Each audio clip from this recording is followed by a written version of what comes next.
Welcome to the panel AI and Media Literacy, a Communication Problem. This is the question we would like to discuss today. My name is Katrin-Cécile Ziegler. I'm a digital economist and tech journalist. Well, AI is a technology that affects us all. It's something that we all use and it influences us in really many ways. But we do not all understand or perceive AI the same way. In Germany, for example, 3 out of 4 Germans associate AI first and foremost with Terminator. Yeah? Terminator, closely followed by Kid from Knight Rider. So I hope you don't stuck in the 80s as we Germans do, and you really have different images of AI in your mind. So what is the first one that is coming to your mind? It's not a rhetorical question, it's a real question we are interested in, and I ask you to write your answer in the chat and let us know what is the first image that comes to your mind, what lies in this picture, what colors does it have? Is it friendly or is it dark, full? Is it threatening? What do you see? Is it an object or is it a human or is it a humanoid object? So please share it with us in the chat. As my example of Germany shows, the images we have in our minds are very much influenced by media, and this in turn creates emotions and expectations that we associate. So which narratives dominate and how realistic they are, what effects they create, and what role AI literacy plays in this is what I will discuss with the following guests today. And you, as the audience, you are invited to join the discussion and to contribute your questions to the experts in the chat, which I will put forward. And I'm welcoming live in the studio first Martina Mara. She is an Austrian professor of Robopsychology at the Linz Institute of Technology at Johannes Kepler University since 2018, and her work focuses on psychological conditions of human-centered technology development and interdisciplinary research strategies.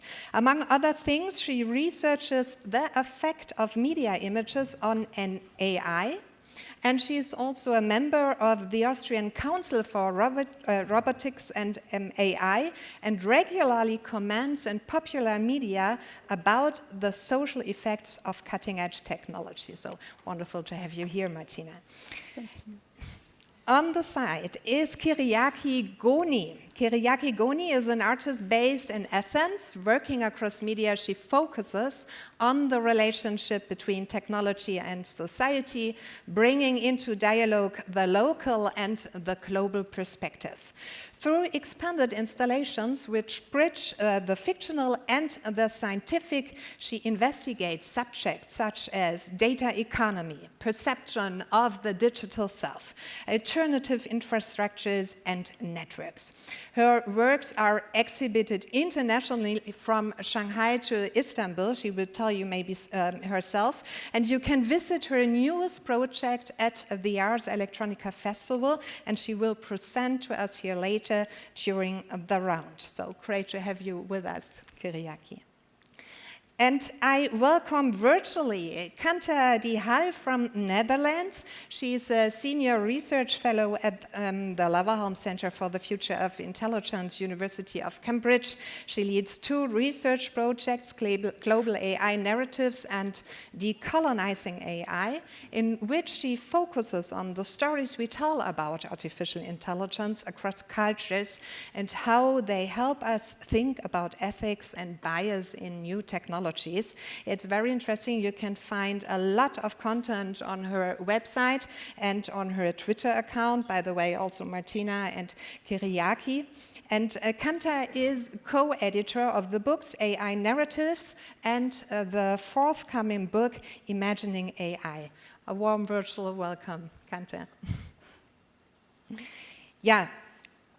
Martina, you are the initiator of this panel, and you will give us now an introduction to our topic of the panel with the results of your research, which form also the basis for an interactive installation. So I would say Faces of AI, is it called? And a stage is yours. Thank you. All right. So, can I see my slides? Thank you. Okay, so this year at Ars Electronica, my lab and I decided that we create our own mini exhibition space consisting of several interactive installations under the title Demystify AI, because we think this is urgently needed. There are so many misconceptions and myths about artificial intelligence in the public. It's really a communication problem, as Katrin also introduced. So the status quo is that many people do not feel well informed about what artificial intelligence actually is. There are several studies done on this topic. In many surveys, people report that they are unfamiliar with AI or machine learning. Also, I don't know if some of you know that, in Germany there was a representative survey on algorithms and the term of the algorithm, and nearly 50% of participants couldn't come up with any term that is linked to algorithms, so they couldn't explain anything about it. That's reality. Numerous studies from media psychology show that if people have the feeling that they lack competence in a certain topic, if they have the feeling they don't understand correctly what it actually is, this is a major driver behind tech anxiety. Okay, so they start to fear this technology. And related to this, people who are afraid of something or feel that AI is not for them, just for techie super nerds maybe, they won't deal with this topic constructively, but avoid confrontation. And current media narratives and media images, and Kanta's work on this is really influential also, either raise quite unrealistic expectations of what AI can do, and sometimes it's portrayed as some kind of superpower that will solve all our problems. And on the other hand, they often fuel fears, like, you know, the topic of AI will lead to the doom of humanity, kind of. So, the goal must be that we have to improve AI literacy in public. I think this is also something that we're going to discuss today in more depth. What is AI literacy? It begins with a very basic understanding of what AI actually is, and this is what many people lack. Many people don't understand how AI works because it's never explained to them properly, and also not how it's currently playing a role in their lives, because what they imagine as AI is not what they meet in their daily lives, so they sometimes don't even understand that they are quite often confronted with AI already. So we need to establish more AI literacy in public, because we need to empower people to participate in the discourse around our technological future, because people need to understand better how they might be affected in their daily lives by algorithmic decisions, and also because people should get a sense of how they could use it for their own benefit. So we created this exhibition, which you can find at the Learning Center here on site at JKU. And we have a wall of AI myths, among other things, in which we bust several public myths, like AI is only something for genius nerds, or human-like robots are a good example of AI, which they are actually not. And we also have this one exhibit, which I'd like to explain a bit more. It's called Faces of AI, and it deals with typical media images of artificial intelligence. And this is also related to research that we are currently doing at my lab. So as you all know, media coverage on AI has increased dramatically over the past few years.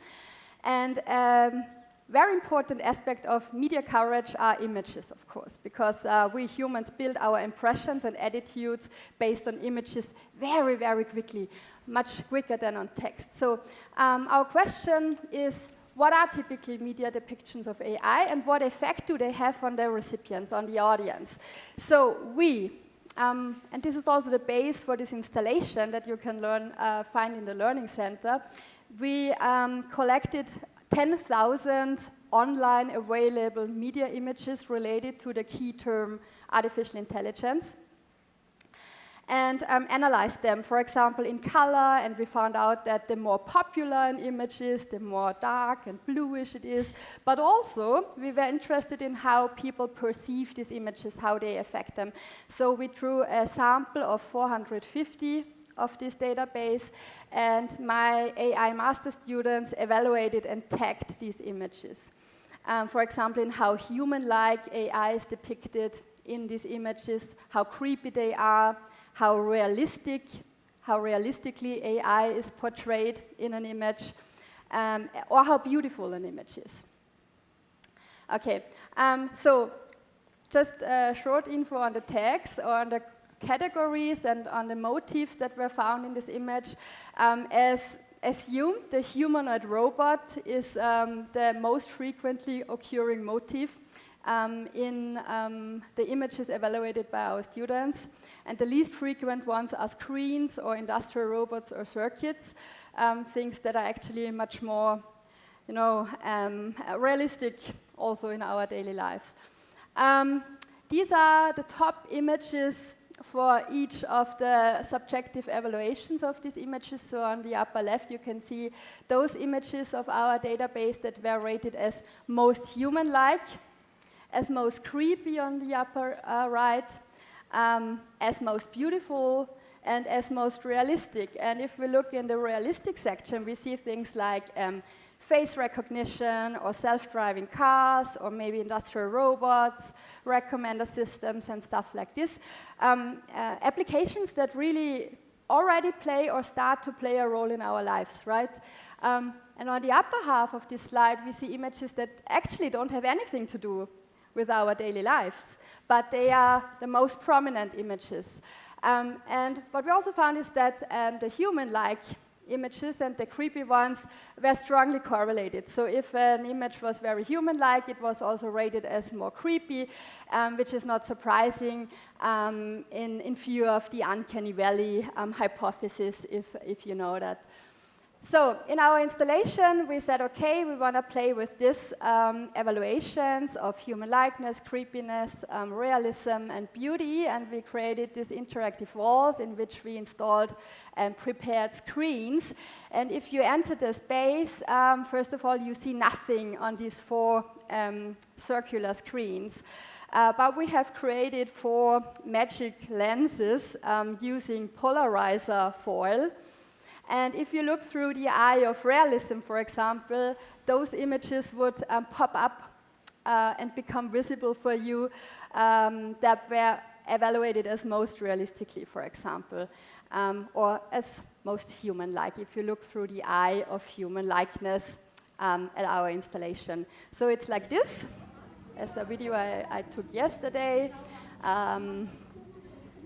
Exactly. So if you look through the polarizer eye, then the images become visible.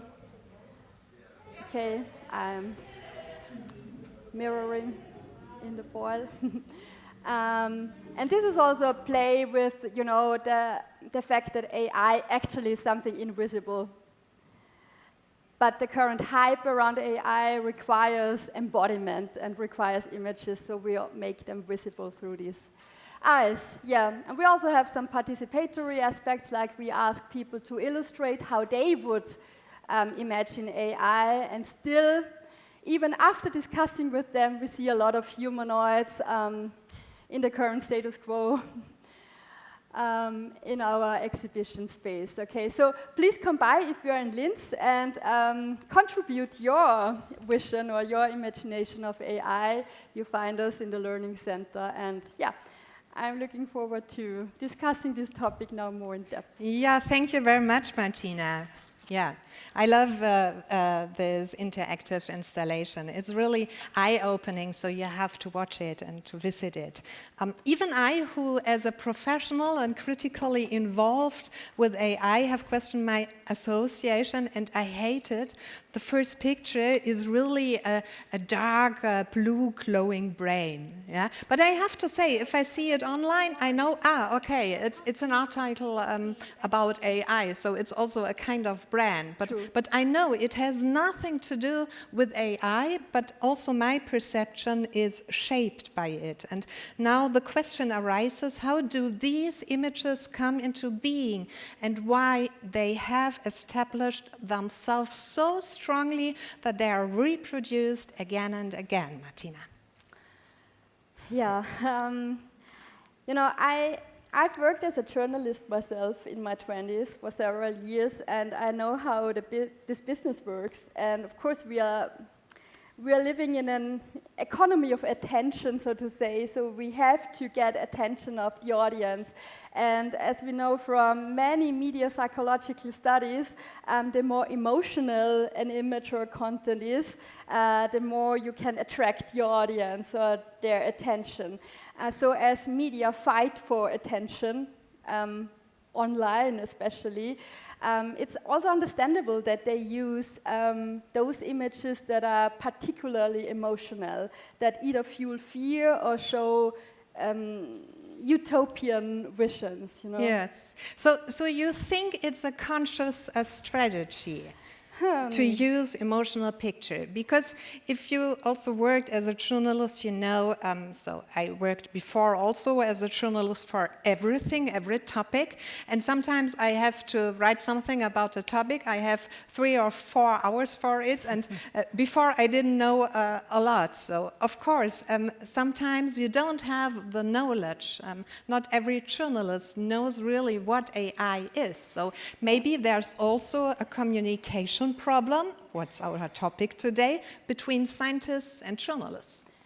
Yes, this is definitely one important aspect of it. And also, as you mentioned before, I think that, you know, once a certain symbol or representation of an issue, a topic is established, it's of course known, and it gets recognized. It gets recognized by the public, so it's also kind of understandable to reuse it.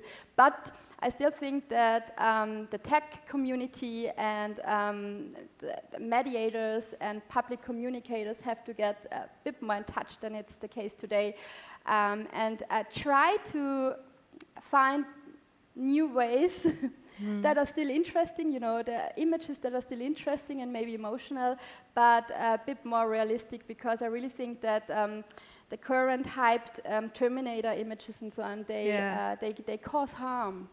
It's so old. I'm wondering, really, I mean, Terminator, it's okay, but we will talk again about how it could or should be depicted. First of all, I would like to welcome Meredith Broussard. Before there were some technical problems, but now she joined us. And Meredith is the author of Artificial Unintelligence, How Computers Misunderstand the World. It's a guide to understanding the inner workings and outer limits of technology, and she is an associate professor at the Ars Electronica Journalism Institute of New York University, and her work focuses on data journalism, AI ethics, and public interest technology. You also can find her on Twitter. So welcome, Meredith. How are you? Can you hear us, Meredith? No.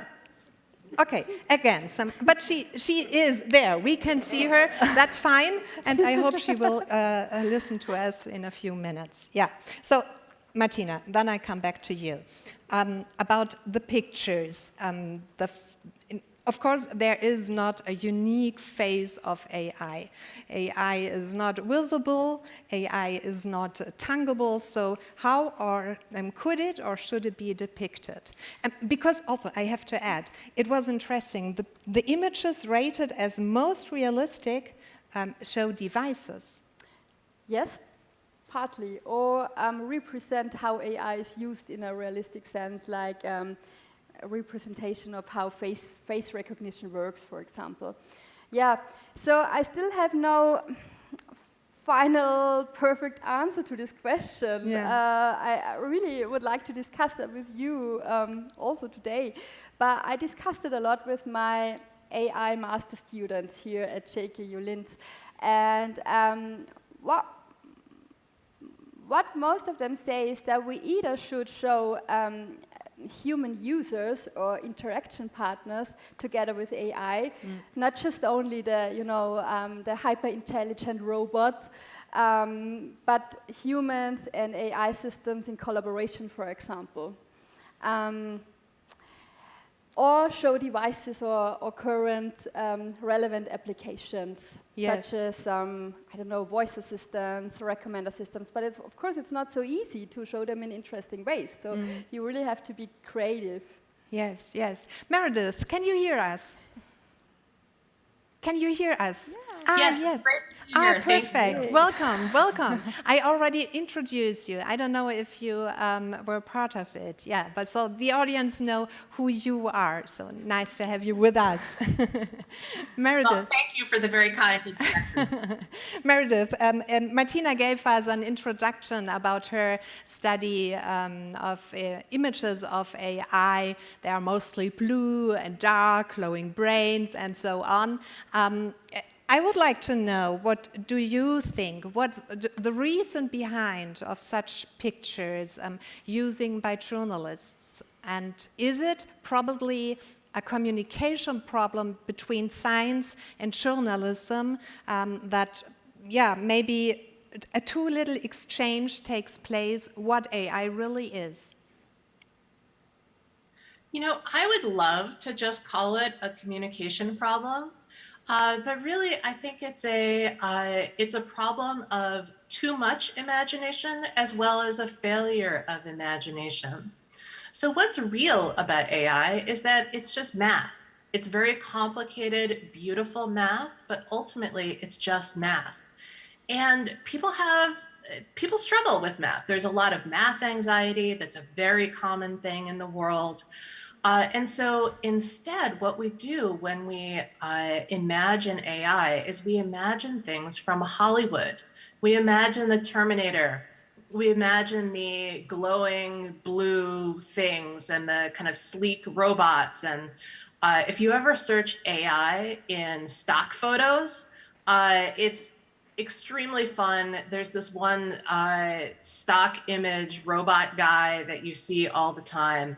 It's also very interesting that the powerful AIs are coded as male and the servant AIs are coded as female. Yes. So it's deeply problematic. I mean, Alexa, Siri, these are the AIs that serve us, whereas something like Watson, or Deep Blue, those are seen as the powerful AIs, and those are coded as male. And this speaks to larger problems in the industry. Yes, Meredith, thank you. Yes, and this is such an important point. As you mentioned, robots are mostly, also have a female voice, the IPA assistant, and so on. Kanta, you are a researcher, but you are also a science communicator. And in 2020, you have published an article called Whiteness of AI with Stephen Cave. In it, you address the fact that not only are robots mostly white, but the more humanoid they are, the more their features are ethnically white. Yeah? So please tell us more about the deep entanglement of race and technology and how it depends with images on AI in media. Thank you very much. Can everybody hear me now? I tried communicating a little earlier, but I think it didn't work. Okay, no, it's okay, fine. Well, very glad. So just as a heads up, Meredith and I got access to the link to the panel at the same time, so I'm afraid we both missed everything that came before that. So I hope I'm not overlapping too much with what other people have already said, but do point out if I am. But the work that you are referring to, The Whiteness of AI, is a paper that I wrote together with my colleague Stephen Cave. Basically, after getting very frustrated at seeing the same stock images again and again to illustrate artificial intelligence. And then I don't mean so much the ones with lots of blue and glowing brains, but the ones in which AI is anthropomorphized, so made to look like a human, because it did always turn out to be a white human, and usually a white male human, unless in a subservient position. So that sort of white male plastic android, which was both, yes, coated literally in white plastic and always given Caucasian facial features, we started investigating deeper and putting it in relation to what generally we associate with AI and the wider racial and ethnicity biases in AI, particularly when you look at not so much the artificial intelligence that exists right now, so the kind of stuff that Meredith just mentioned is all just maths, but the kind of hopes people have for artificial intelligence to one day in the future become the side where people have too much imagination, the side where people start thinking of artificial intelligence that can walk and talk like us and can live among us and is as intelligent as a human. That kind of intelligence is strongly related to aspects that throughout history have been very strongly racialized. What we call intelligence is often understood very narrowly and measured very narrowly.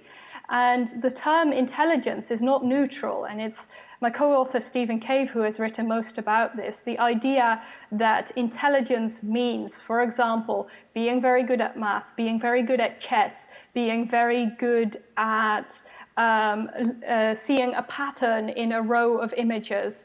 Those are all things that have been developed in the kinds of tests that were meant to keep certain people in certain subservient places and keep them out of achieving more in life. And that happened throughout Europe and North America, where tests such as the IQ test, the SAT, were developed where intelligence was a measure of an ability to do certain things, and that ability was supposed to imply that you were able or not to, say, go to university. And those meanings of what intelligence is carry over, and also the association with it being a property of mostly men, mostly white people, mostly European and North American people. And it's that connection between the implicit whiteness of intelligence and the expectation of what an artificial intelligence would look like. So we always see it embodied as white in one way or another. Yeah, that's really eye-opening, your article. And but you also are investigating imagery and myths in the international context, and that's also very interesting. Maybe you can tell us your findings if we look to Asia, Middle East, or Africa. What are the differences? Yes, absolutely. Now, I could easily fill the rest of the panel with this because as part of, I guess, my response to seeing this sort of narrow range of stories and images that keeps being repeated in the Western discourse, I started wondering, well, what else is there on offer? Surely we have more stories than this, and surely not all stories about intelligent machines come out of Hollywood. So that's why we started the Global AI Narratives Project. And indeed, the answer is yes, we have so many other stories, so many other ways of imagining machines that we have now and what they do, but also imagining what it might one day look like if we do build a machine that works and thinks like a human. Because Western imaginaries of artificial intelligence go back literally 3,000 years to Greek mythology. And the same goes for much of the rest of the world. There are all kinds of mythologies that imagine somehow people building machines that work and look and think like humans. And so it's particularly interesting to see what in the Middle East and North Africa, those stories, what kind of role they have played and what kind of role they continue to play today in terms of what such a machine looks like, what it is for, and what kind of narrative history it has. Because if you then start thinking about your own history in a part of the world that is not the English-speaking West, and you can put artificial intelligence into a kind of local context. In the case of the Middle East and North Africa, that would be the 1001 Nights, in which creatures of brass and copper created by humans appear. It means that you don't have to then imagine of AI either as something that is being imposed from the Western world, being imposed from California, like the Hollywood stories of Terminators and whatnot. It means that you have a long history to lean on to imagine a technology that is your own and your culture's own, and that you can shape in that way. And for parts of the world where such a history has not been recorded, or has been destroyed in some way or another, as is the case in much of formerly colonized South America and Africa, then there are still ways of imagining artificial intelligence as taking it out of that context and repurposing it into your own. And that's what you see in movements like Afrofuturism and African futurism, which take the technology but not its history, not the history that the West is trying to give that technology, and just repurpose it.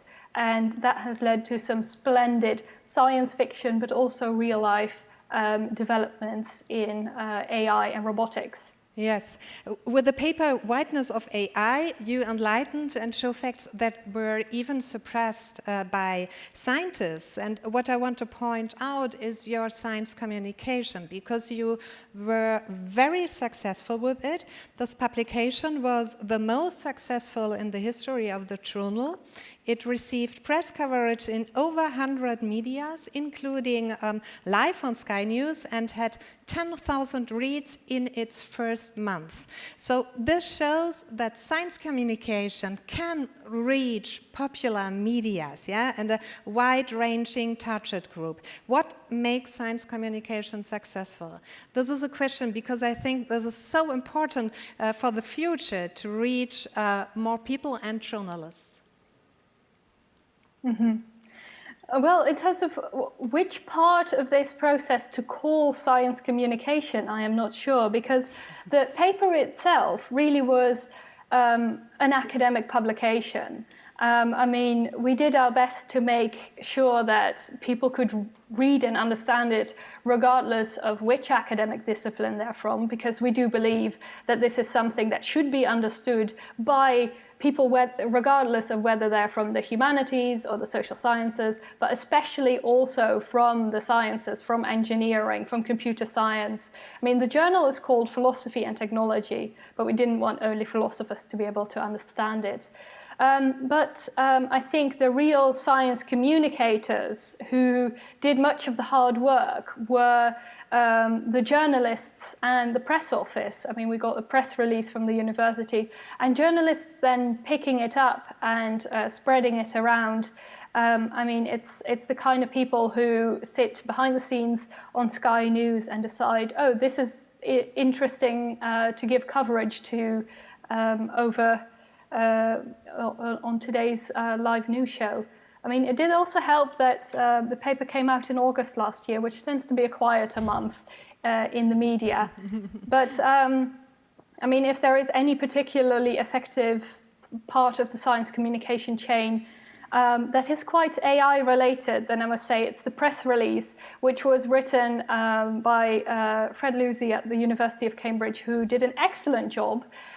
So good that several smaller news sites, which use bots rather than reporters, to troll university press release websites, just picked it up, literally copy-pasted the press release into their newspaper. Yeah. And this gave me a very curious insight into how extensive, what could be called AI in the news is these days. And I don't mean pictures of artificial intelligence and articles about it, but articles written and created and distributed by it. And those were really quite big newspapers, some of them, that took it up. I mean, a newspaper like, which is unfortunately very big in the UK, the Daily Mail, just took that press release and ran with it. Yeah, Meredith, thank you very much. Meredith, so AI is also changing how the images of AI in the future? What do you think? I'm sorry. Is I didn't hear Is AI changing the image of AI that we have if AI is more used in the media? So AI is being used in journalism a lot, but the uses of it are much more mundane than most people think. So there's a lot of imagining that in the future, we're going to use bots to write articles, or in the future, we're going to use bots to gather information and then maybe automatically write articles based on what's been gathered from social media and what have you. And that is a really nice thing to imagine. It is delightful to imagine that we could build a machine to do our jobs for us, especially when we would rather be out on the beach or on the boat or something. But as Kanta said, more commonly, it's just that a press release is written and then it gets aggregated, it gets reprinted, it gets pushed out. And this is the mechanization and the automation of a process that has been going on for a very long time. So this would actually happen back before the internet too. Companies would put out video press releases, including a lot of B-roll of some things, say, happening at their factory. And then television news would just take that video press release and run it. Or they would take the B-roll and cut it into the story that they wrote. And so we kind of imagine that there are these very intricate practices happening behind the scenes, but they're actually mundane practices. Now, I think what's most interesting in AI in journalism are two things: artificial intelligence for investigative reporting, which is my particular field of interest, and then also automated writing. Automated writing is happening. The Washington Post has a product called Heliograph. There's a company called Narrative Science that does automated writing. AP is doing automated writing, Bloomberg. And the way that it happens is really interesting. So there's a children's game called Mad Libs, where you write a story and then you delete certain words. You delete a noun, you delete an adjective, you delete an adverb, and you have the person fill in the blank. And when the other person gives the totally out of context word and you fill it as a story, it's very amusing when you read it all together. So this is the same process that is used for automatically writing news. So when you have something like an earnings report in the stock market, the story that you write about it is pretty much the same every single time. You say, hey, McCormick Spices is up this quarter. McCormick Spices is down this quarter. So you can actually write that story once, and then you can take a structured data feed with the earnings reports of, say, thousands of different publicly traded companies. And you can take that structured data, which is in a very standardized format, and you can insert it into a pre-written story. And that is how automated writing works.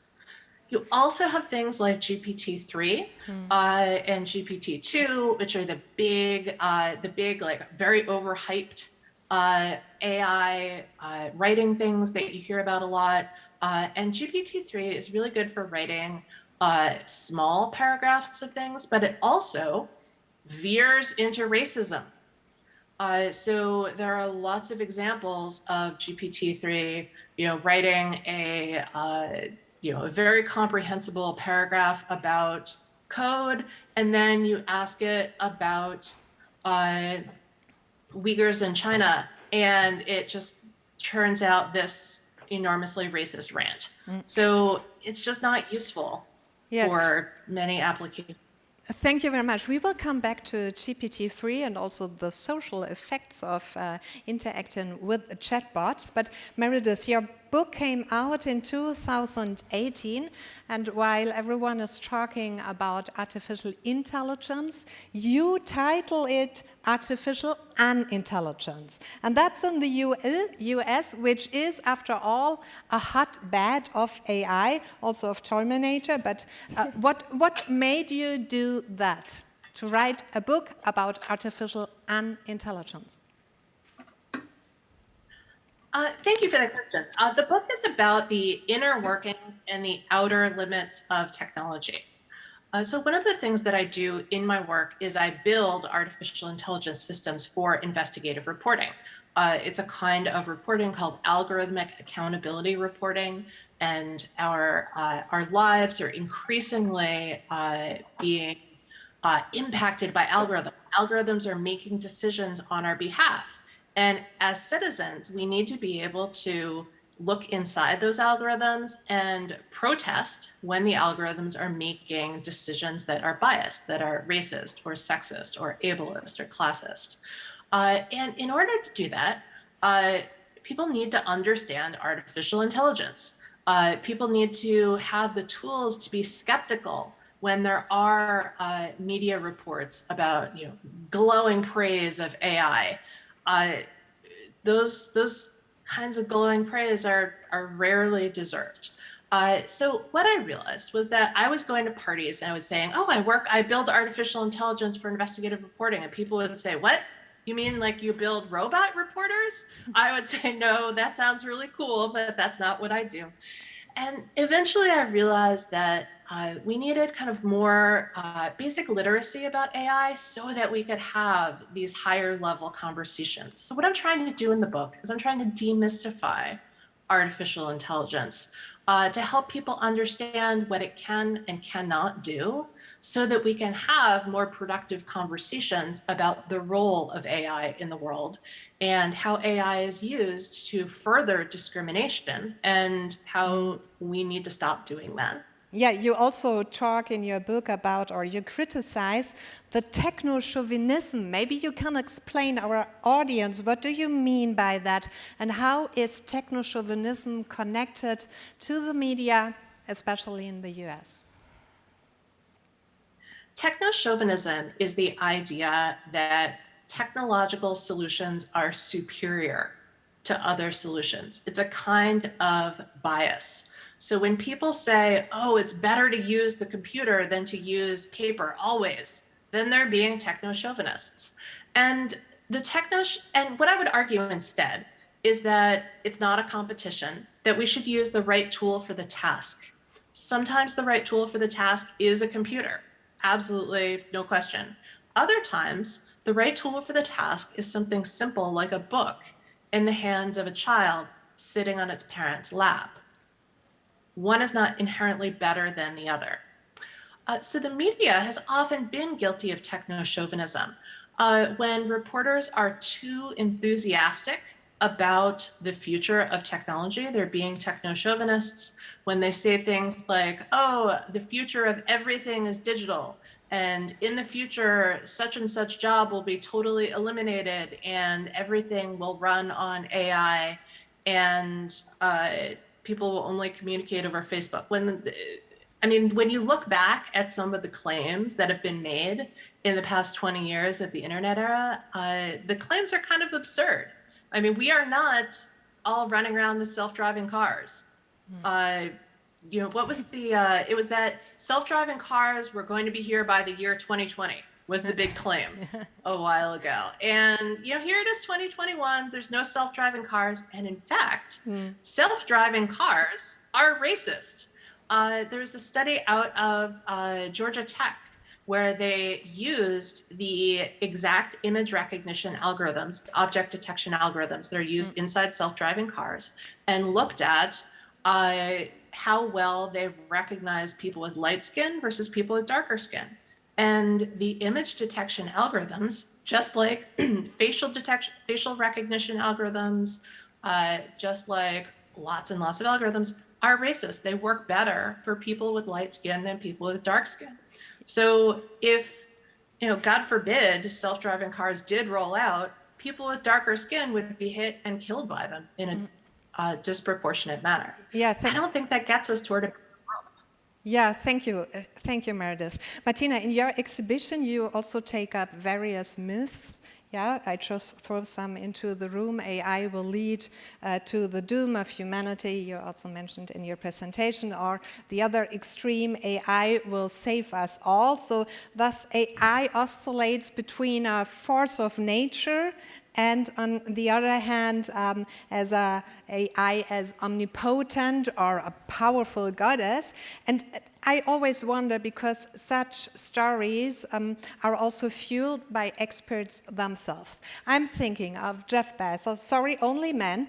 I'm thinking of Jeff Bezos, Bill Gates, Stephen Hawking, and also Elon Musk. Yeah, he is one of those who claim that superintelligence will come and we need to upgrade our brain with chips and so on to be able to keep up. So now all these guys also enjoy a certain reputation worldwide, yeah, due to the economic successes, and it's kind of, it's paradoxical that precisely those personalities who develop and sell AI spread such stories because they should know it better.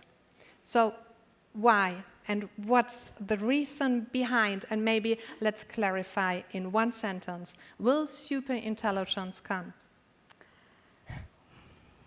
Well, I think human intelligence is super intelligence, or we may get better in combination, by using AI as tools. But why are they reinforcing this or reproducing these stories? I think it's for attention and for economic value. I think many companies try to attract investors by putting AI in the title of the company. And if AI is something, magical that only very few people can create or can deal with, just the very small male crowd of techie nerds, then of course, it's something limited and it's something that you need to invest in. But I think what Meredith said before is really important, that we have to create awareness in public how AI actually works nowadays, and that's math and statistics. Sometimes it's even simple statistics like linear regression in reality. And people have to understand that it's not something magical, it's not something that aliens throw on planet Earth and we have to deal with. It's human-made, it's completely human-made. It's programmed by humans, but it's also fed with decisions and data that are human-made, like texts that we have written, images that we have made, decisions that we have made in the past. And this is what we let these AI systems learn from. And so it's only a mirror to our society, reproducing also failures and biases that we humans have. And people need to understand that because they might be affected by decisions, as and Meredith gave a very strong example for that. So this is the reality of AI today, and all these magical images that we see in science fiction, but also in the non-fictional media, or even transported by companies and providers of systems, I think they sometimes are not. I mean, if I think of examples like android robots that are presented on stages, like Sophia by Hanson Robotics, for example, it's not that much different from, let's say, the Mechanical Turk several centuries ago, which was a seemingly chess-playing automaton. So people were tricked to believe that it can play chess by itself, but in reality there was a person hidden in the machine who actually operated the system. And this was not made transparent to the audience. And it's not that different today, because all these android robots that talk about their wishes to found a family themselves, and so on and so on. Actually, the dialogues they seemingly engage in are scripted. Mostly they are teleoperated when they appear on stage. Yes. So yeah, I think we should end that. Yes, as a host or moderator, it's always a nightmare becoming real if I have to talk on the stage with Pepper. Because, you know, Pepper is a speaker. It's a speaker who can move, yeah? So before I get the questions I have to ask, and before there's someone sitting and, typing the answers, it's not Pepper who really does any conversation. So it's also kind of fake, yeah? We have to talk about that. So would you agree, as a conclusion, in a short answer, it's a kind of stress question, would you agree as a conclusion that we need more science than fiction in the media? Meredith, yes, no? Yes, absolutely. We need more science than fiction. That starts with paying reporters more so that you can make a decent living in the media instead of getting a bunch of tech literacy and then going to work for big tech because it's going to be easier to feed your family on that salary. Okay, Kanta, what do you think? I completely agree. More of anything real in the media, actually, rather than a bot taking the press release that someone wrote and putting it in a newspaper. Regardless of which angle you would go into, having actual reporters paid to do actual work and bring their own views and angles, and enriching the news in that sense, I think, is most important. I think that there is, in news media, filtering out the fiction, or at least flagging it up as such, is really important. But if you have to refer to fiction, or, you know, in the fiction section of the newspaper, there is also a lot of fiction to look at that is so much better and richer than these three stories that we keep referring to over and over again. The very narrow pool of Ex Machina and Terminator, and the occasional R2-D2 thrown in. Yes. There's brilliant fiction being written in the English-speaking world, and of course far beyond. That if you need a fictional, you know, handhold point of reference, that there is a lot out there that is much more helpful in shaping people's understanding. Yes, I know it's not easy for scientists to answer chess in yes or no, and not to go into the deep, but Martina, maybe yes, no. What would you say? Yes. Okay, also yes, good. Then let's build the bridge from science to media and art, and consider art as a kind of media too. And now it gets interesting about the relationship between science and fiction. Roland Haring, he's technical director, Ars Electronica Future Lab, he said during the director's talk, which you can also find on YouTube, in science, you try to be as objective as possible. You try to delete the persona of the researcher. And with art, it's exactly the other way around. It's only about the personal view. Kyriaki. And now it's your time, one of the highlights. You as an artist, do you agree? With what you said just Yes, right now? The personal view? From Roland Haring, it's Yeah. only about the personal view. Is it? I think it is, but not only that. I would say that is the personal view or the personal need or tendency to open up a discussion and a dialogue exactly on those things that we have been discussing with this great panel all this time now.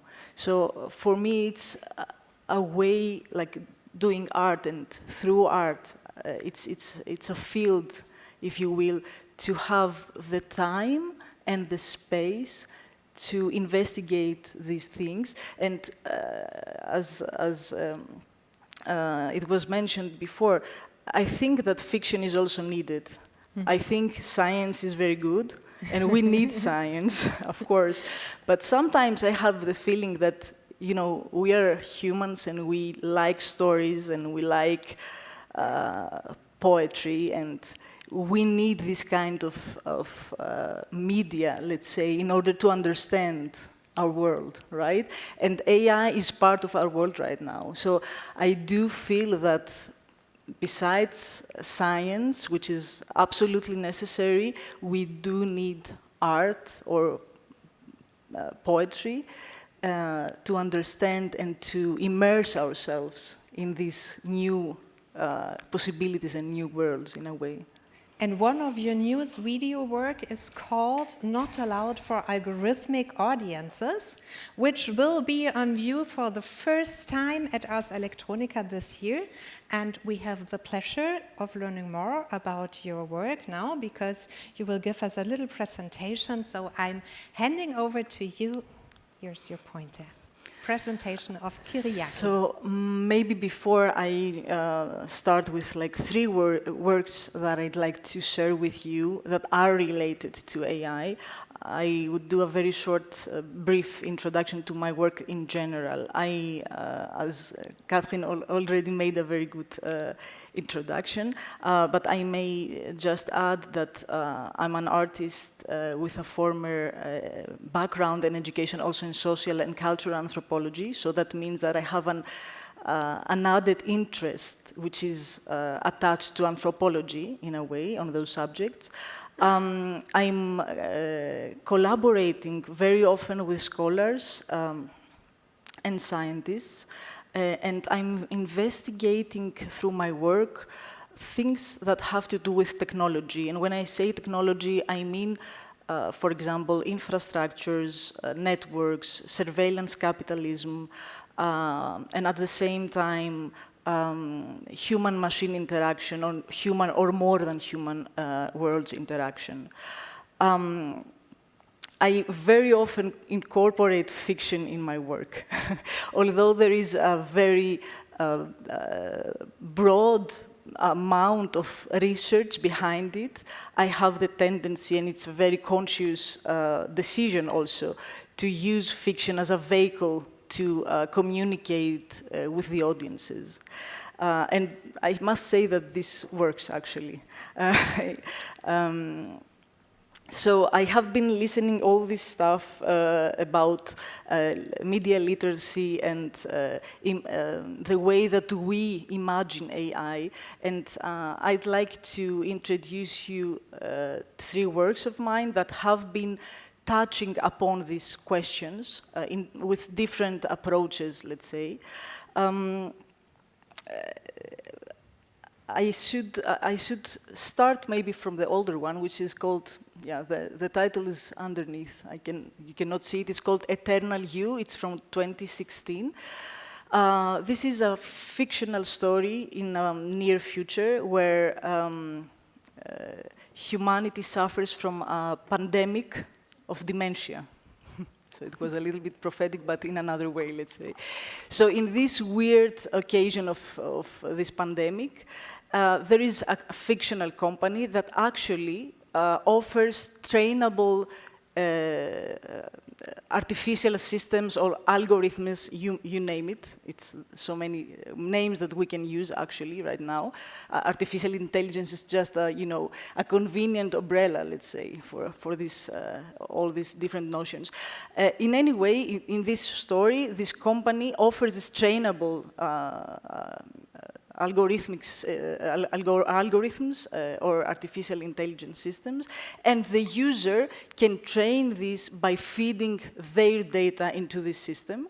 And when the time comes and the user actually at some point gets into dementia, this artificial system, this bot, can replace the user in its everyday life. It's quite of a dark story, right? But at the end, there is a failure in the system, and it's revealed that some of these bots tend to claim some kind of digital personhood. So this is the first work. It's an installation. I'm mostly making multimedia installation. This is a screen grab from the website on this fictional story, this fictional company, which is called also Eternal You, as the title of the work. The next work, this is what this is? Okay. The next work, it's called Counting Craters on the Moon.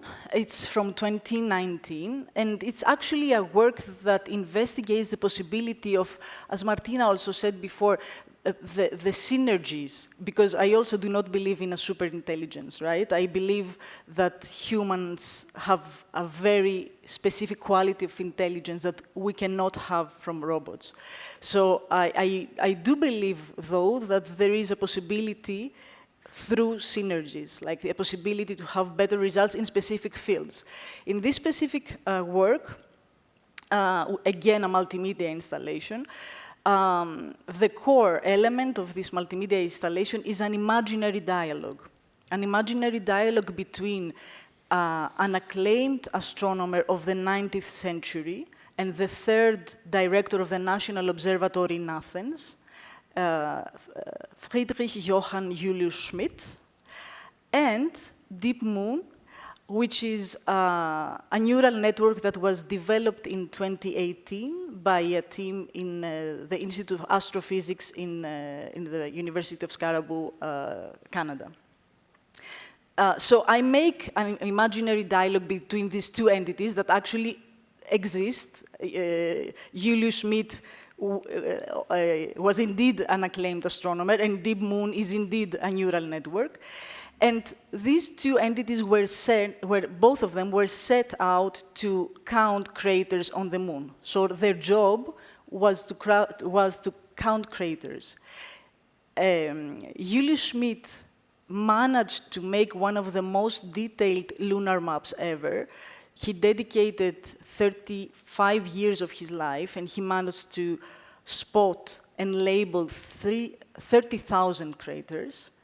At the same time, Deep Moon, when it was used in March 2018, managed to count 7,000 craters in less than 24 hours. So for me, this contradiction was really interesting to investigate further. So in this imaginary dialogue, which actually is the core of the installation, these entities discuss with each other labor, efficiency, time, error, patterns, and the possibility of synergy in these fields of science.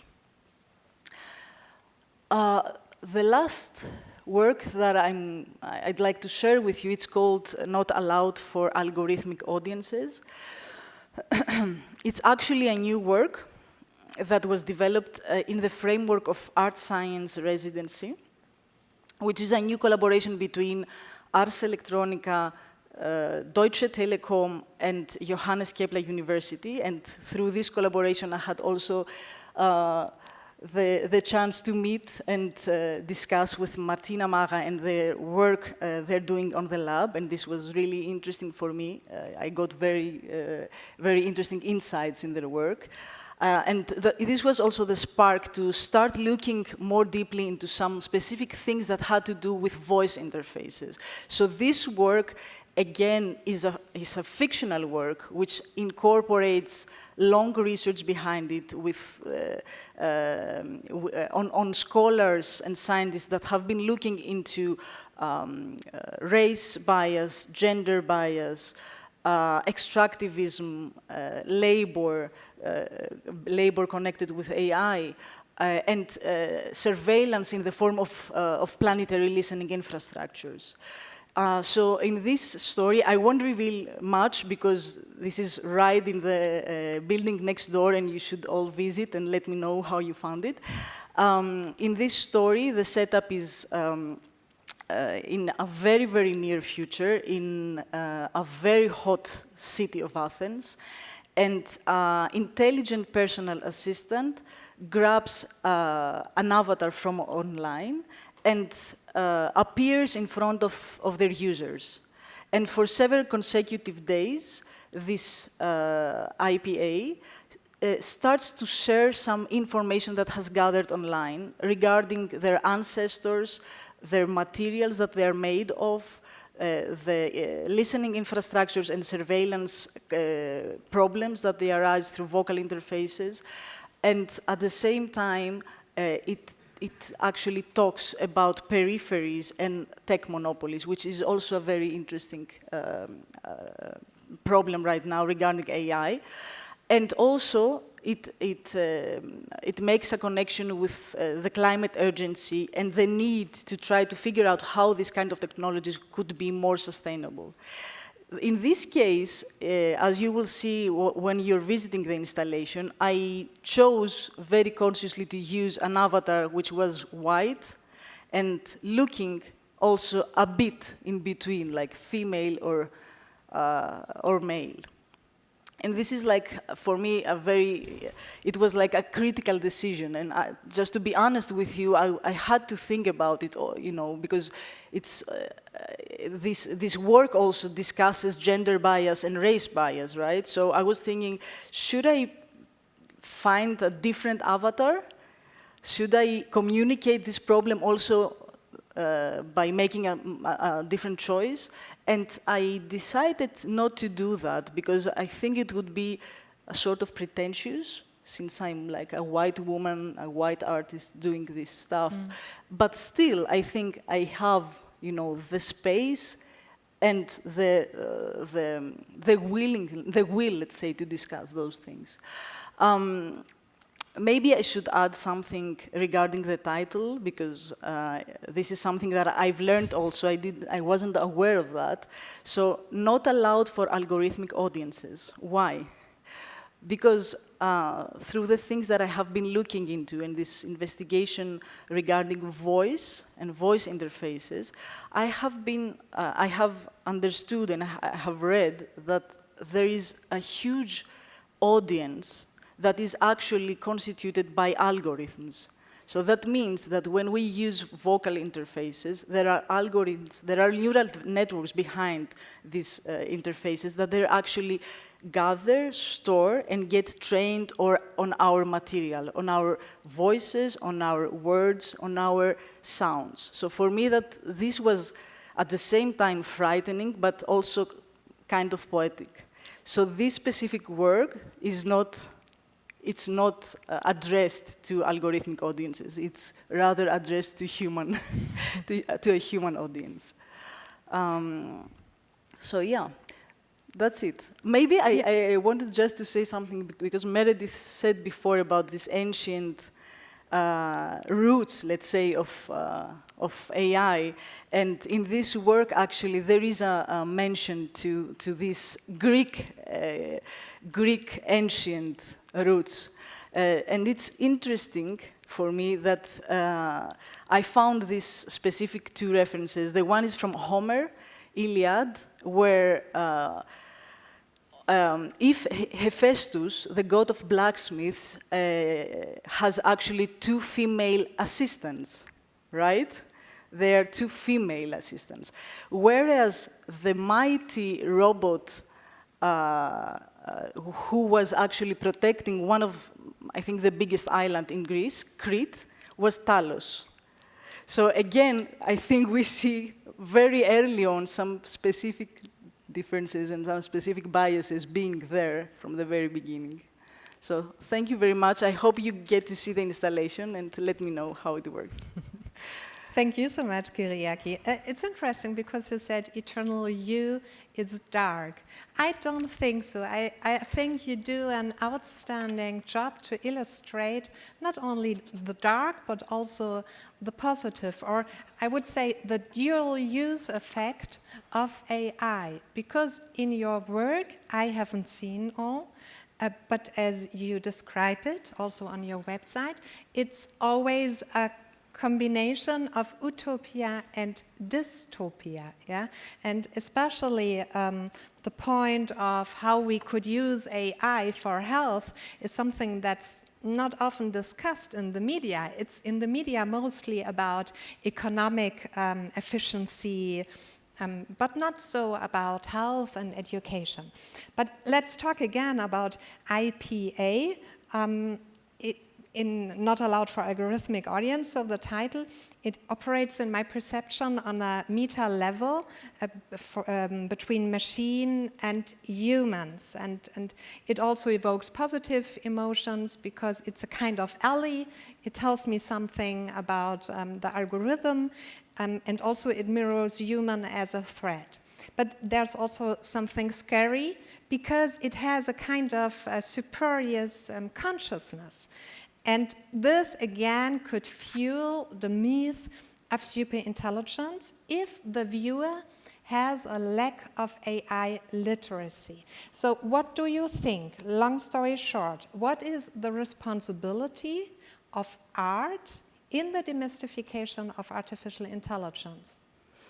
As I mentioned before, I think it's a field and a space that you can share and discuss things more openly and more freely than maybe in science, right? And you can communicate even in a more simple, not simplistic, simple way with the audience. So I do believe that there is a small, as you mentioned, a small danger of mystifying even more. But because exactly we are humans and we like stories, I really trust this part of ours transporting knowledge through stories, let's say. So at least in my work, what I do, I may call it critical fiction in a way, because if you go into the installation, if you watch the video in this specific case, let's say, you get to know and to learn many things that are connected with AI, biases, and the ways that we use AI, and it might be problematic on some points, let's say. So exactly the works that they use fiction, the very same works actually communicate this kind of possible problems or dangers that AI bears in it. I would like to go back to the topic of AI literacy, because also you talked about it in your presentation, and Kanta and Meredith too. But I would like to talk more about what AI literacy really is. You said people have to know how AI works, what role it plays, but what does it mean? If people should know how AI works, should they have the qualification to code, or what is AI literacy in your opinion? No, I don't think that everybody has to be able to create deep neural nets or so, but I think actually everybody should know that current AI systems are data-driven systems that are based on statistics, as we discussed before, that learn from human-made data, that might therefore also discriminate against certain groups of people. So people should be able to better understand that they could be affected, or when, or in which situations they could be affected by algorithmic decisions. And also how such systems could benefit themselves in their field of work, for example. But I think nowadays we have the situation that many people don't even realize that they already are confronted a lot with AI in their daily lives, because it doesn't look like the humanoid robot. It's invisible in most cases, so they don't realize. Yeah, and really I think that we have to get much more diverse than today in when it comes to the people who discuss how our future should look like. You know, it's just a small crowd of quite homogeneous people who discuss and create the technological future today. So we have to empower more diverse groups of people to participate in this discourse, even people who are not experts in the tech field. Do you agree, Kanta? Yes, completely. I agree that becoming aware of the fact that there are so many systems influencing your life in so many different ways is the one most important point for people to learn right now. Yeah. I'm asking because there's also a criticism of the concept of AI literacy, because this approach, building skills, is very often being taken by media. So it's a content everyone is writing about. And however, some people say it's also counterproductive. Neither the general public nor individual users should be given the impression that the burden of using algorithmic systems is a responsibility of everyone as an individual. What do you think about that, Meredith? I'm really interested in what you said about the burden of using AI systems or using algorithmic systems, because actually we're all using AI all the time and we don't realize it. So every time you use Google search, there are something like 250 different algorithms that are being activated, like 250 different AI models that are being used to help decide what search results are given to you. When you use the automatic transcription feature on Zoom, that's AI that is generating the automatic transcript. So we're using AI all the time. But this really interesting thing happens where when something is a new and exciting AI technology and people don't understand it, then we call it AI. But then when it becomes familiar, we start calling it just technology, right? So AI has this kind of cutting edge connotation that is not necessarily an earned reputation. Yeah, that's true. Yeah, some companies are now taking responsibility themselves to explain AI, to make it more trustworthy. So it is called trustworthy AI or explainable AI, and it's also a business model right now. Yeah? How helpful is this in democratizing AI? Is it really a good tool to make AI more explainable, to get more trust, or is it a marketing tool and a new kind of greenwashing? What's your opinion? Just asking in the round. Yes, Kanta.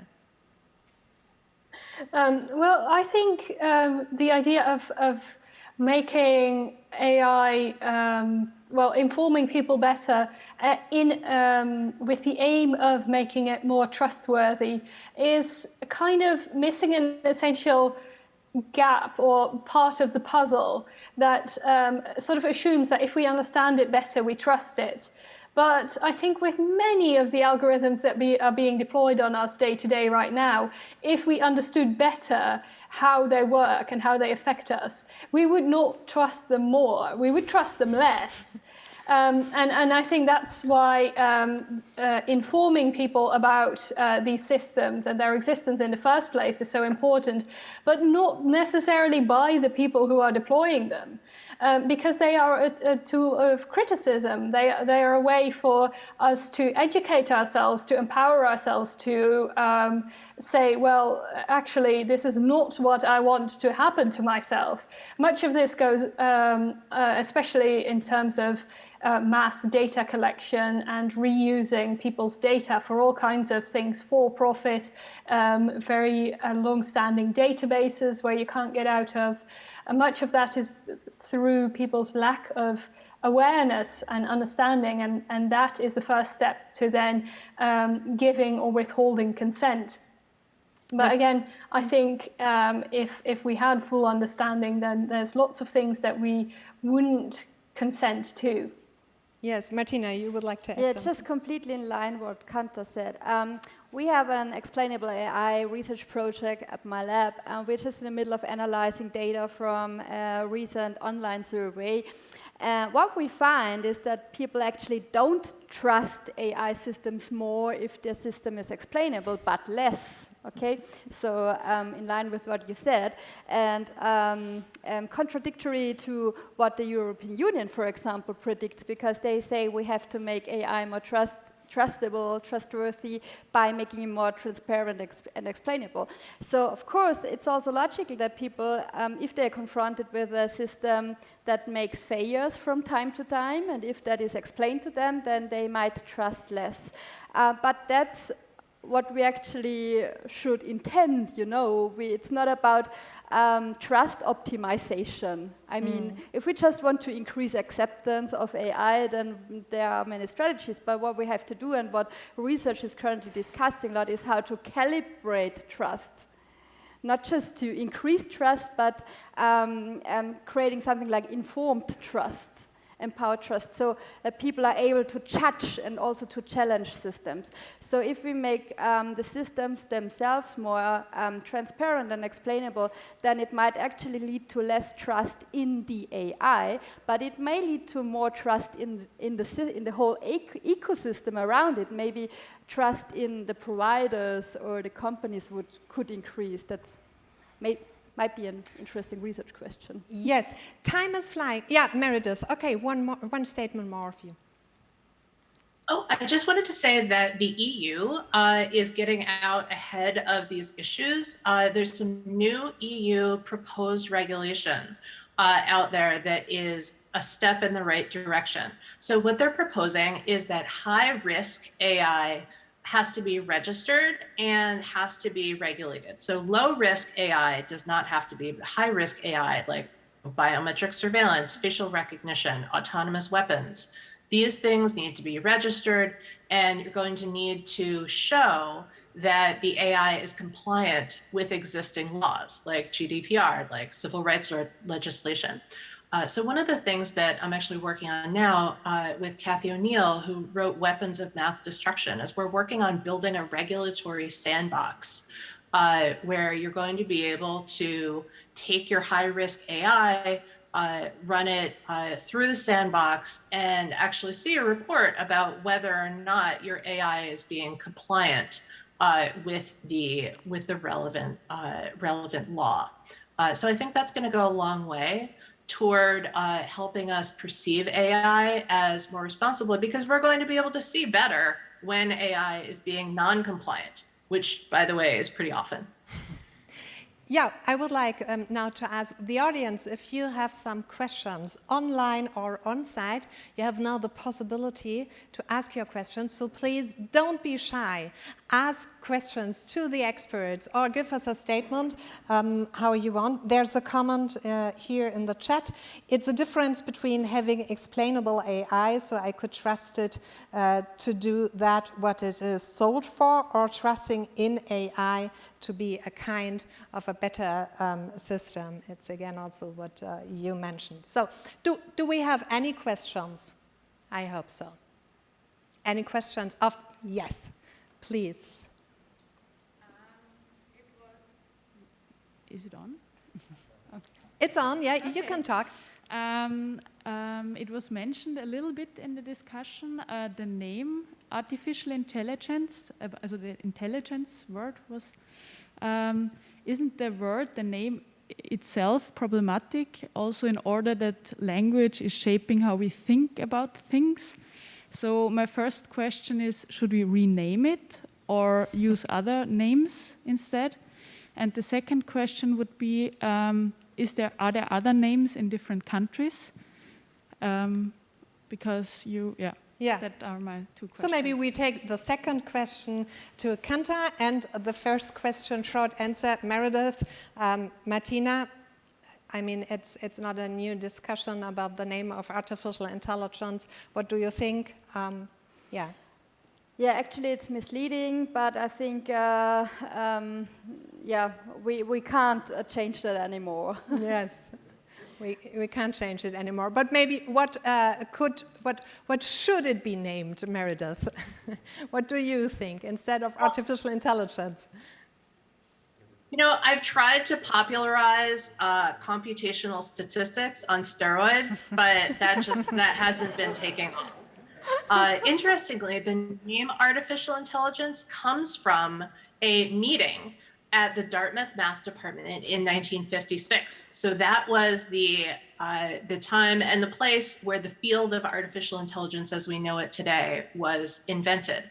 And in fact, they called it artificial intelligence because there was a little bit of a rivalry. So there's a scientist named Norbert Wiener who had done work before 1956 on what he called cybernetics, which was about the interface between humans and machines. But the people running the Dartmouth Math Department workshop in 56 had a little rivalry with Norbert Wiener, and they were like, oh yeah, we don't want to call our field cybernetics because that's Wiener's thing, and we're going to call ours artificial intelligence. And ours is going to be about making machines that think, and the benchmark for that is going to be if the machine can play chess and beat a human at chess. So that's where this whole field comes from, which is fascinating. And so I'm amazed that the tag that we have for it now has persisted, but also that it was just born out of this very human rivalry. We have a proposal of the online community. I propose externalized human intelligence. Someone is writing in the chat, yes. Several years ago, I remember there was an initiative who wanted to change it into augmented intelligence, yes. In the way that humans are augmented by these systems. But maybe in the international context or the intercultural context, there are other solutions. Kanta, tell us, please.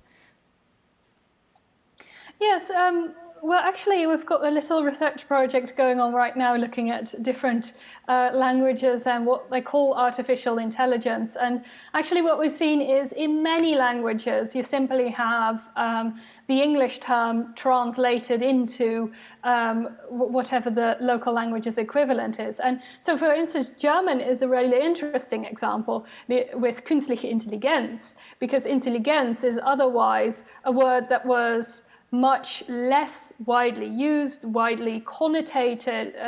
It had much less baggage than the English word intelligence, which has a very long history, like I said, with all kinds of problems in it. So you get in many languages that the terms get literally translated, but because of the local connotations of the words, you get different expectations about what that actually means. But we also get, so for example, in Russian, we saw that there are several terms that are being used at the same time that have different origins, with one being a much more literal translation and another one being a sort of homegrown invention, the term, where I'd be really interested to see which one plays out and comes out on top. But I do think, because of the international nature of the field, that there is a sort of homogenization of the use of the term artificial intelligence. But then Meredith also pointed out that there is a tendency to stop calling things artificial intelligence once they get explained and once people understand them better, and that's where you get neural networks, machine learning, all kinds of different terms being applied to specific subfields of what was once called artificial intelligence. So perhaps it is only a sort of temporary hype, yes, which tends to happen a lot in artificial intelligence anyway. And, you know, maybe 5-10 years from now, we will all be using very different terms once again. Yes, as said before, if you have the AI literacy, you don't talk anymore about AI, you talk about technology. Yeah, yeah. We have time for one more question. One more question, please, of the audience. Yes. Kanta, you mentioned that the AI is symbolized by Caucasian white men, and the alternative was Near East, 1001 Night, and so forth. What is about China? I mean, the China culture is even older than the Western Europe culture, and they are pretty advanced in technology, so wouldn't we expect to see another image of artificial intelligence with a Chinese man or woman? To whom your question applies? Kanta. About anyone, but Kanta mentioned this about...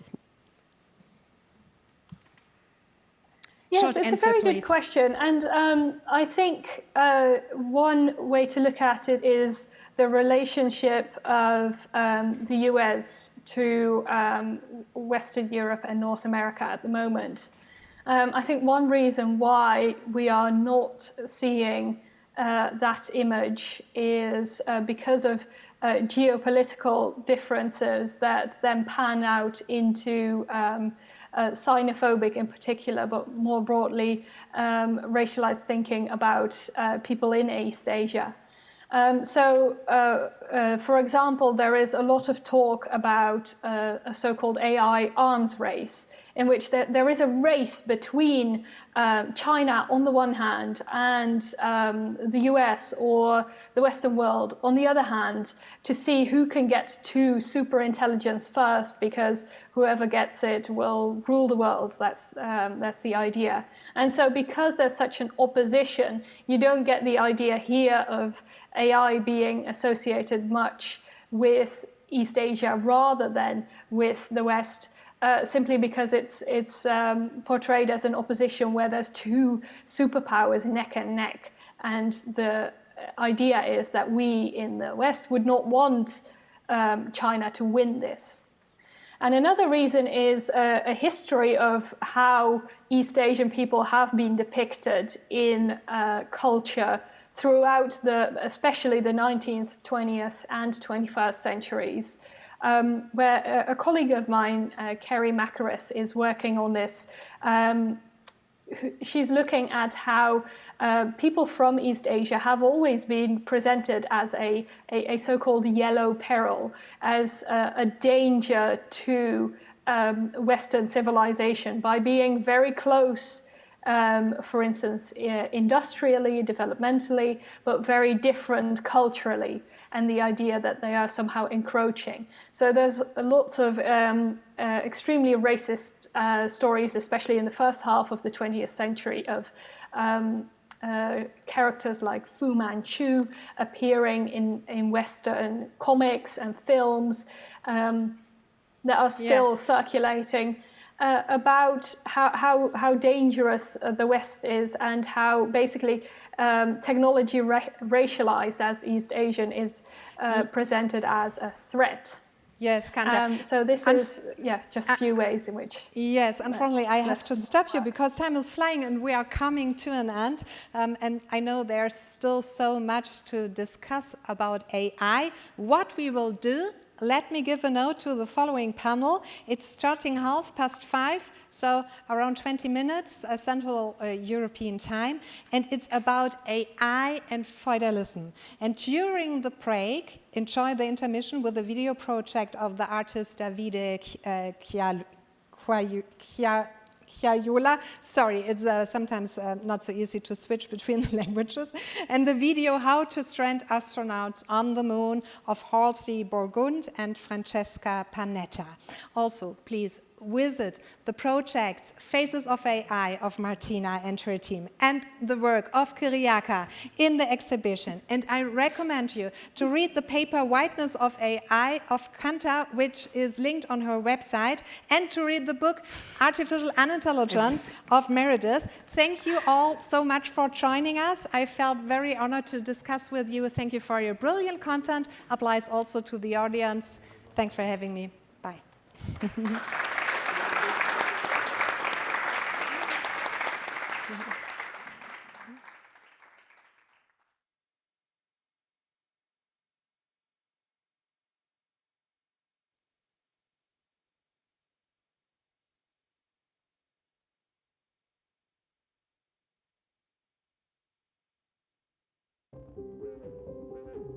In a world where people wrote things on typewriters and no one had ever landed on the moon, a lone speechwriter was given the task of drafting a speech for President Richard Nixon that would hopefully never be delivered. Good evening, my fellow Americans. Fate has ordained that the men who went to the moon to explore in peace will stay on the moon to rest in peace. The speech would be presented to a global audience only if tragedy struck and the Apollo 11 astronauts, Neil Armstrong and Buzz Aldrin, were stranded on the moon. It was never used and remained in dusty archives until two artists found out about it and decided to bring it to life.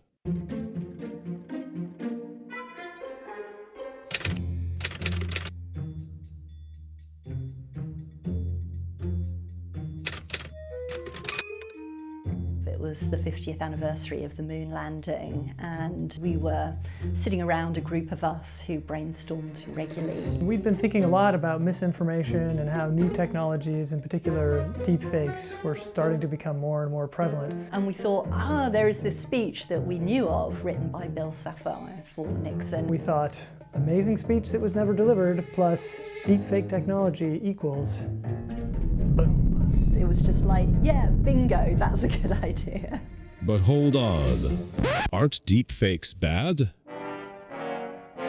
Deepfakes have got the potential to be dangerous, like all types of misinformation. So we tried to walk this fine balance between making our piece as believable as possible to induce an emotional reaction in our audience, but then to quickly say, this isn't real, here's how we did it, and watch out for other situations where you might encounter this kind of misinformation. The majority of people acknowledge that the moon landing happens. That's one small step for man, one giant leap for mankind. So by us creating a deep fake, we wouldn't be causing some kind of misinformation. I love the moon, you love the moon, everybody loves the moon. What could go wrong? But Fran and Halsey weren't technical experts, and they didn't even understand how deepfakes worked. We like, as artists and directors and journalists, to work with technology, but I'm certainly never the one who's coding. We're not experienced with things like artificial intelligence, machine learning, or really any form of synthetic media, so we needed some help. And the best people that we found in the game at the time were Canny AI, who was doing video dialogue replacement, and Respeecher, who were making synthetic voices. They got down to work with the help of smart people and smart machines from these two companies. We wanted to make what we call a complete deep fake, which means not only creating a video of somebody saying something they never said, but also creating a synthetic voice that sounds exactly like the person we are targeting, in this case, President Nixon. To make a deep fake, first they needed a target video. This video is what Canny would manipulate by changing only the mouth motions. Everything else would remain totally authentic. We've downloaded loads and loads of Nixon speeches from the White House. It seemed that the resignation speech had the right kind of body language, the right kind of emotion in the eyes. To leave office before my term is completed is abhorrent to every instinct in my body. We then needed an actor who was going to read the contingency speech. Good evening, my fellow Americans. An AI model was trained to understand human faces. Now that the AI could understand faces, it was able to map the actor's facial motion onto Nixon's. Fate has ordained that the men who went to the moon to explore in peace will stay on the moon to rest in peace. So watch the hands here. Yeah, the hands. That's creepy. When we got the first video back from Canny, which was a video of President Nixon delivering the speech, albeit in the actor's voice, we knew at that moment that this was really going to work. They also wanted a synthetic version of Nixon's voice, which meant they would need to create an audio AI model as well. Making Nixon's voice was way more complicated. We decided to use speech-to-speech technology rather than text-to-speech technology because that enabled us to use an actor to create a performance of the speech, which would be translated into Nixon's voice. Again, they had to feed the model loads and loads of data. The actor recorded hundreds of short clips from Nixon's Vietnam speeches. In a sense, the AI learns like people do. It is exposed to lots of examples. If this is the input, then this is the output. And then with those examples, it learns how to take any input and translate that into a corresponding output. I get the idea now. I sure messed up my test paper. So you need Nixon saying one thing. And then our actor saying the same exact thing. And we do this hundreds and hundreds of times. And do what I believe is right. And do what I believe is right. And do what I believe is right.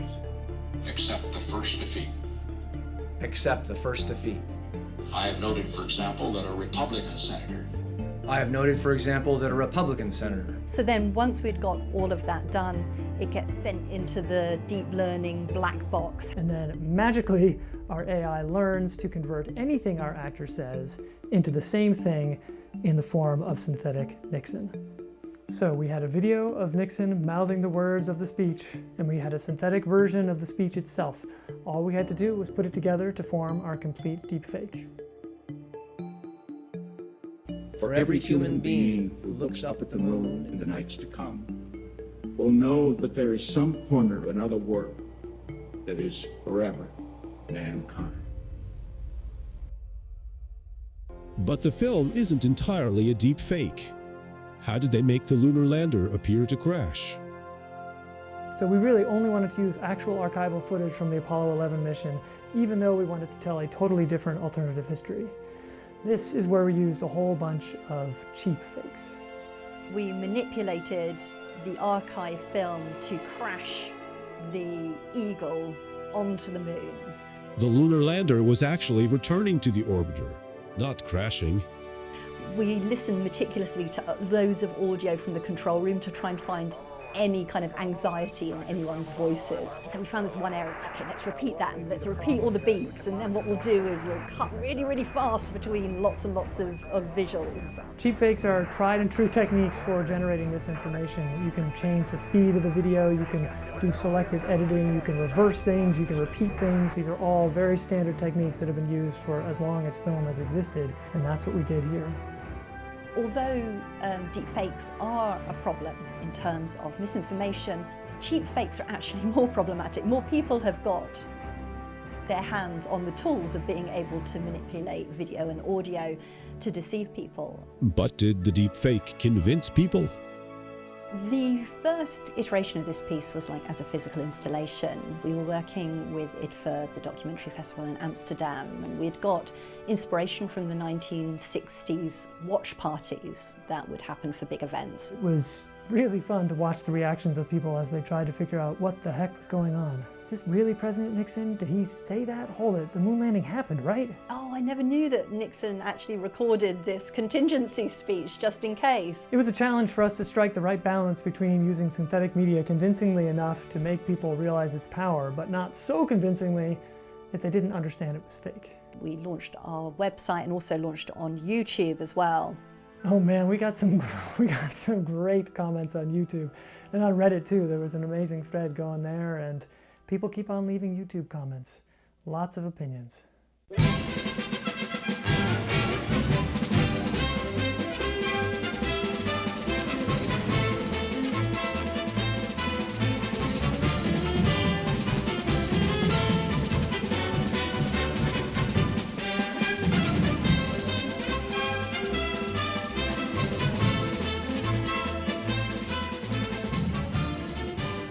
synthetic media all doom and gloom?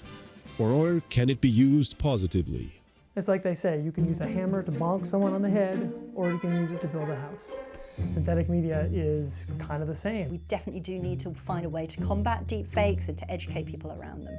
But there are ways that AI and synthetic media, I really hope and think, can be used in really creative ways. It's critical that we all do whatever we can to inoculate ourselves against the bad actors out there who will inevitably use it for nefarious purposes. So remember, kids, what you see and hear might not be what is real. Even I am not what you think. I am completely synthesized. Thanks to Respeecher.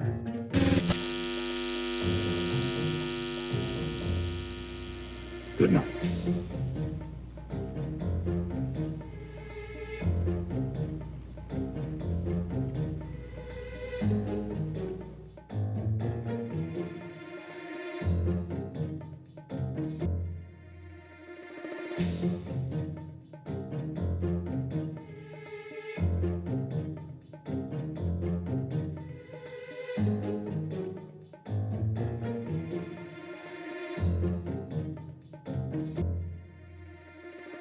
Thank you.